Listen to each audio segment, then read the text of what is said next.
That morning felt different. I woke up with a strange heaviness in my chest, and I could not tell if it was excitement or something else I had promised to help Jake plan. Emma's surprise birthday party, and honestly, I was more nervous than he was. Emma had been my best friend since college, and Jake, her husband, had always been someone I respected. A quiet man, polite, funny in a subtle way, and deeply devoted to her, or at least that was how I used to see him. I arrived at their house before noon. The living room was already half decorated, balloons taped unevenly to the ceiling streamers, hanging down like lazy ribbons. Jake stood in the middle of the mess, holding a roll of tape, looking hopeless and adorable.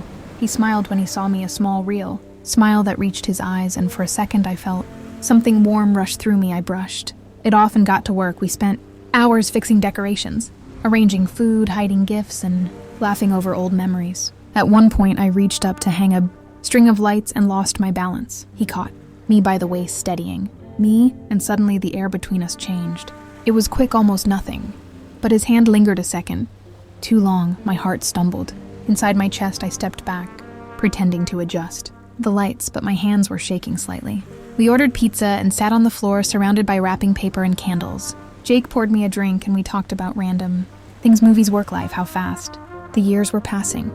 He was more open than usual, softer. Maybe it was the whiskey, maybe it was the quiet house without Emma there. He told me he appreciated how I always looked out for her, that not many people stayed loyal like that.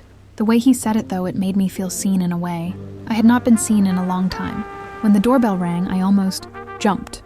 It was the caterer dropping off the cake, a beautiful white one with pastel roses and a gold topper that said "Happy Birthday, Emma." I checked my reflection in the mirror for no reason at all, brushed a strand of hair behind my ear. Jake was watching me. Quietly, I could feel it, that weight of attention pressing lightly against the back of my neck. I turned and caught his gaze. It was intense, not inappropriate, but not innocent either. I looked away, pretending to be busy. As the evening approached, the guests began to arrive. We turned off the lights. Everyone whispered and giggled. Waiting for Emma to come home, I stood next to Jake, behind the couch, holding a sparkler. The door opened, Emma walked in, and the lights flashed on. "Surprise!" everyone shouted. Her face lit up in pure joy. She ran straight to Jake, threw her arms around him, kissed him, and then hugged me, thanking me for helping. The night went perfectly at first. Music, laughter, wine, stories from college. Everyone was happy. Emma looked radiant, spinning around the room in her red dress. Jake kept close to her, smiling for the pictures, playing the perfect husband role. I tried to stay relaxed, but every time his eyes met mine across the room, something inside me tightened. I told myself I was imagining it, that maybe he was just being friendly, that maybe I was overthinking everything.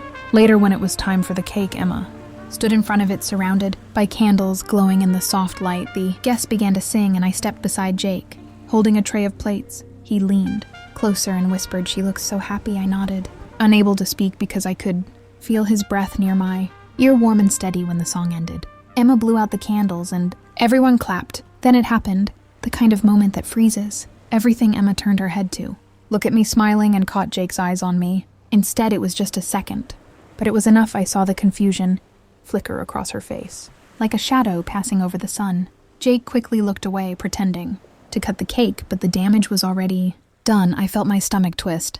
I tried to laugh and move through the crowd, handing out slices of cake, but the energy had shifted. I could feel Emma's gaze following me, sometimes soft, sometimes sharp. Jake avoided my eyes completely. Every sound felt louder, every movement slower. My heart was pounding so hard I could barely hear the music. After most of the guests left, Emma disappeared into the kitchen. I followed, wanting to explain something, though I was not sure what she was.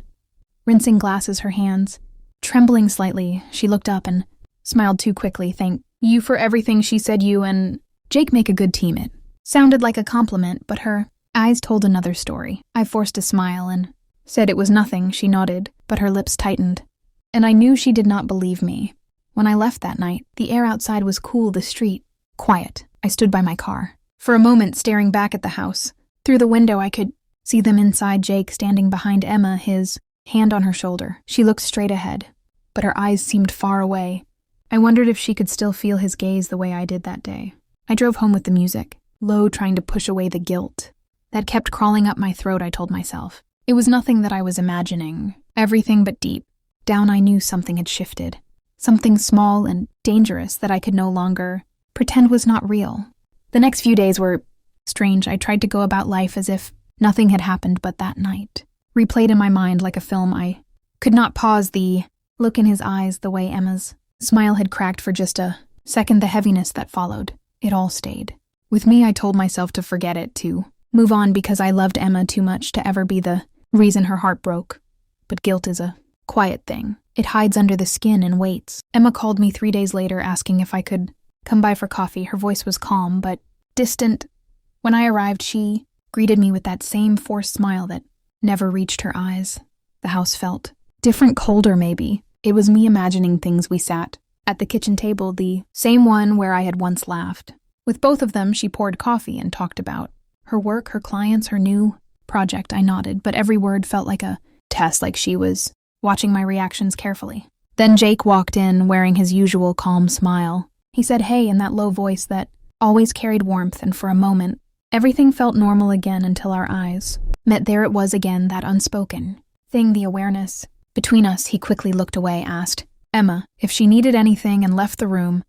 I felt my heartbeat in my ears. Emma looked at me silently for a moment, then said, "You two seem comfortable." Together I tried to laugh, but it sounded wrong. She tilted her head slightly. "I'm not stupid," she said softly. "I saw how he looked at you." I tried to speak, but no words came out. She smiled sadly and said, "It is fine, I know you. Would never hurt me, right?" I nodded quickly and promised her she had nothing to worry about, but the guilt in my stomach grew heavier. That night, Jake sent me a message, just one line. "I am sorry if I made things awkward." I stared at it for minutes before deleting it without replying. But something about that silence felt louder than words. The next morning, he came by my office, pretending to drop off a file Emma had forgotten. We stood in the hallway for a few seconds alone. His voice was low when he said, "I didn't mean for you to feel uncomfortable. It just happened." I looked at him and said, "Don't say that, please, we can't." He nodded, but his eyes said otherwise.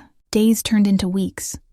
Emma started acting distant with him, and sometimes with me too. She laughed less and avoided deep conversations.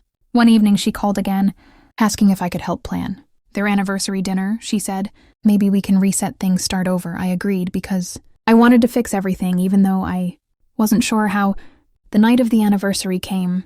The restaurant was small, elegant, candlelit. Jake and Emma sat across from each other, smiling for show, but the silence between them was thick. I sat beside Emma, pretending not to notice. I excused myself to the restroom, and when I came back, I caught Jake looking at me again, not in desire this time, but in confusion, maybe regret. I quickly looked away.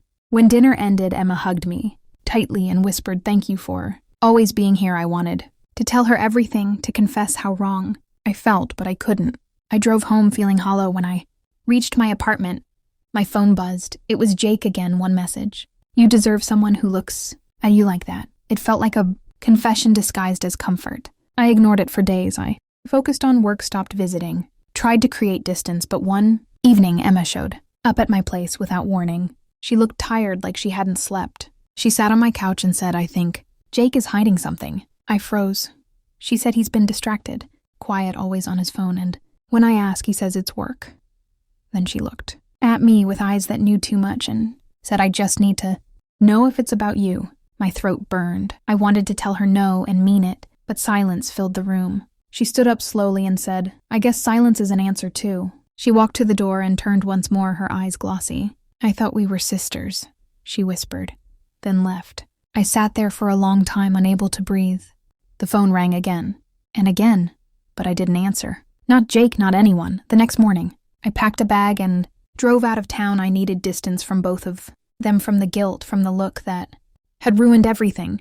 Weeks passed before Emma finally texted me. She said she and Jake were taking a break, that maybe it was for the best. I never replied. I didn't know what to say there. Was no apology deep enough, no way to explain. Something that never fully happened, but still destroyed everything. Sometimes at night I think about that birthday party.